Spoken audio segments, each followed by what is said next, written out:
இந்த இடம் வாங்கும் பொழுது எனக்கு 1.25 லட்சம் ரூபாய் இருந்தது ஒரு ஏக்கர். நானே இந்த இடத்த அப்புறம் 1.25 லட்சத்துக்கு வாங்கின இடத்த நானே 15 லட்சம் கொடுத்து வாங்கின ஒரு ஏக்கர். அதிகமாயிடுச்சு.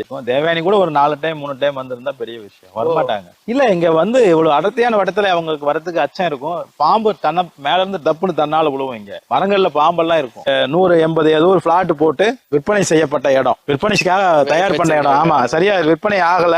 கல்லெல்லாம் நட்டு பிளாட் போட்டு இது பண்ணது. பிளாட் போட்ட இடத்தை வாங்கி விவசாயம் பண்றாங்கன்னு நம்ம நிறைய செய்திகள் படிச்சோம் இல்லையா? முதல்ல ஒரு பூந்தோட்டம் போட்டிருந்தோம், டிராக்டர்லாம் ஓட்டி பூந்தோட்டம் பண்ணிட்டு கிடந்தோம். அந்த பிளாட் போட்ட இடம் தான் இவ்வளவு நேரம் பார்த்த ஃபாரஸ்ட். பிளாட் போட்ட இடத்த மறுபடியும் ஃபாரஸ்ட் ஆக்கிட்டோம் நாங்க, ஒரு ஆயிரக்கணக்கான மரங்களை வச்சு. இது எங்களுடைய சாதனை தான். மிக விலை உயர்ந்த செம்மரம் இருக்கு இங்க. செம்மரம் ஒரு 1000 வச்சேன். அதிகமா இது சாகிறது இல்ல. பாருங்க செம்மரங்கள் எல்லாம் மேல தெரியுது பாருங்க. செம்மரங்கள் மேல வந்துடும், எல்லாத்துக்கும் மேல.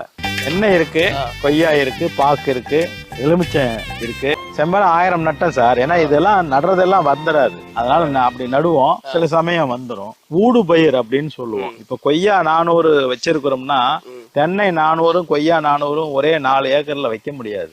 தென்னை வளர்ற வரைக்கும் இந்த கொய்யா பலன் கொடுக்கும். தென்னை வளர்ந்து மேல வந்துருச்சுன்னா, கொய்யா மேல நிழல் கட்டிடுச்சுன்னா கொய்யா பூக்காது. இப்ப நீங்க பாருங்க, பெருசா கொய்யாக்கள் மகசூல் கொடுக்கற மாதிரி இல்ல. முதல்ல நாங்க ஒரு நாளைக்கு 50 கிலோ பறிப்போம்.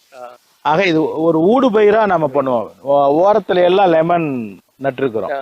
லெமனும் வந்து பெரிய செடி மரம் ஆகிறதுக்கு ரொம்ப டைம் எடுக்கும், ஒரு 10 வருஷம் ஆயிரும். அப்ப செடிகள்லயே தான் அது இருக்கும். அந்த செடிகள் வளர்றதுக்குள்ள நம்ம செம்மரங்கள் வளர்ந்து மேல போயிருக்கு. பாருங்க செம்மரங்கள் எல்லாம் மேல தெரியுது பாருங்க. செம்மரங்கள் மேல வந்துடும், எல்லாத்துக்கும் மேல. அது மாதிரி பாக்கு மரம் நம்ம லேட்டா தான் நட்டோம். பாக்கு மரத்துக்கு நிழல் வேணும், ஆனாலும் அது தடன்னு வளர்ந்து தென்னை மரத்துக்கு மேல போயிடும். இதுல வந்து ஏதோ ஒண்ணு பலன் கொடுக்கும், ஒண்ணு கொடுக்காது. அதெல்லாம் பின்னாடி பாத்துக்கலாம். நம்ம வேலை மரங்கள் வைக்கிறது, பலன் கொடுக்காது அதோட வேலை. அதை பத்தி நம்ம கவலைப்படக்கூடாது. சோலார் பாக்குற பேனல், சோலார் இது வந்து 10 HP கவர்மெண்டோட நம்ம விவசாயிகளுக்கு கொடுக்கற அந்த விஷயம். சென்ட்ரல் கவர்மெண்டோட ஸ்கீம் இது. மினிமம் இது ஒரு 25 lakhs மெட்டீரியல் இது எல்லாம். ஆனா நம்ம கிட்ட அவங்க வந்து சப்சிடி அது இதெல்லாம் போட்டு நம்ம கிட்ட வாங்கினது 1 lakh தான் வாங்கியிருக்காங்க.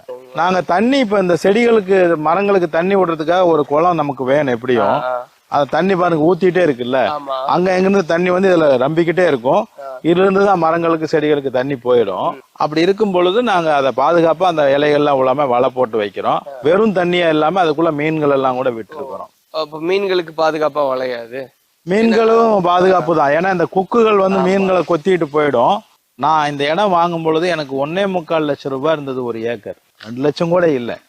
சரிங்களா? அப்ப இந்த வந்த நண்பர்கள் பாத்தீங்கல்ல, அவங்க எல்லாம் எதுக்குடா இங்க போய் வாங்கினேன், உடக்கா கூட முட்டை விடாது, வேற பக்கம் நல்ல இடமா பார்த்தாண்டா உடக்கா கூட முட்டை விடும் அப்படின்னு சொல்லி கிண்டல் பண்ணாங்க.